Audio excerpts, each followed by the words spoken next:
on here, and also how straight they are. And you can see that Josie tends to waver to the left. So the most important thing is body reading. When somebody comes into your clinic, they've got a chronic issue that's been around for a long period of time, you've got to be able to have your surface anatomy knowledge and your ability to a posture assessment, see what is higher or lower, see where the neck is, see what's going on with the pelvis, and start to understand the surface anatomy and fascia links around the body. So that's such an important aspect of the golden tool, I guess, or the nugget is, where do we start our treatment and why? And this starts by this body reading, gathering our data, the story from the client, and us beginning to get the picture of where we start our treatment. Really important that we have a further understanding of common injuries through the body. Things like plantar fasciitis, shin splints, really important sort of overuse injuries that occur for us runners or active people on their feet. The pelvis, we've got piriformis syndrome, we've got lower back pain, being clear about testing, when can we work on the lower back in terms of sciatic pain, really important to think about. Common injuries further up, bicep tendon, the scalenes, and that thoracic outlet syndrome in the neck and the head forward, sleeping, referred pain down the arms, and then of course that impingement of the shoulder, rotator cuff injury, which is so common. Understanding these pathologies and understanding how to work with them. And in level 4, of course, there's the special tests that sit around them. So that the tests, open can, empty can test, piriformis test, etc., to really give us an understanding of injuries and whether or not to refer a treatment and get other professionals involved, or this is something that's soft tissue, and this is our language and our stuff. When we found tissue that is shortened and we've got lack of range in movement, yes, stretching works, of course it does, and it's yogis and other people use those skills a lot, and they have their place.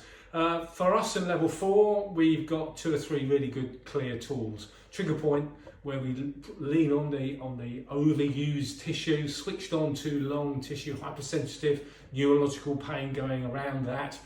Trigger point therapy really works well to start that journey of lengthening and getting control back into muscles. So that's the first one we've got. The second one we've got is muscle energy technique, MET, where we're switching off the receptors to allow the muscle to have a growing length of movement. So it involves stretching, but it's an isometric contraction too. So it's really useful tool, and works quickly and effectively. It's really. The last tool I think we bring into level 4 is soft tissue release, STR. This is very much a sort of locking and pinning and stretching technique. Great for those long, broad muscles along the legs and the hamstrings, quads.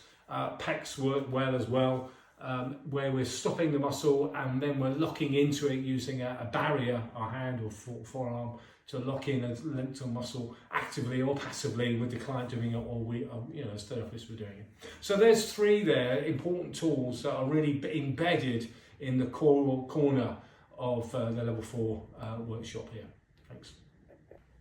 One of the phrases that Tawara and I use here at the college quite a lot, and it bands around, is you don't chase the pain. Now that phrase has been around for some years. We didn't actually invent it here at all, but it's an important one to get an idea of how do we use our hands or forearms intelligently to maximise our treatment.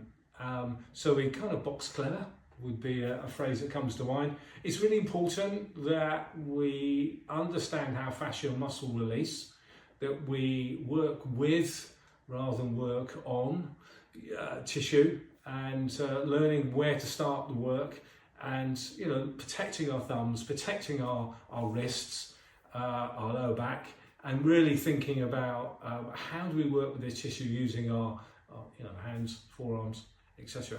And most importantly, I think it's all about that pain and gain as well. That's an important one to sort of smash out that myth that actually less is more.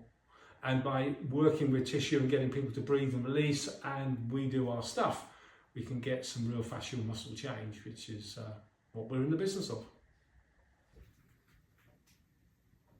Yeah. Feel that? Yeah.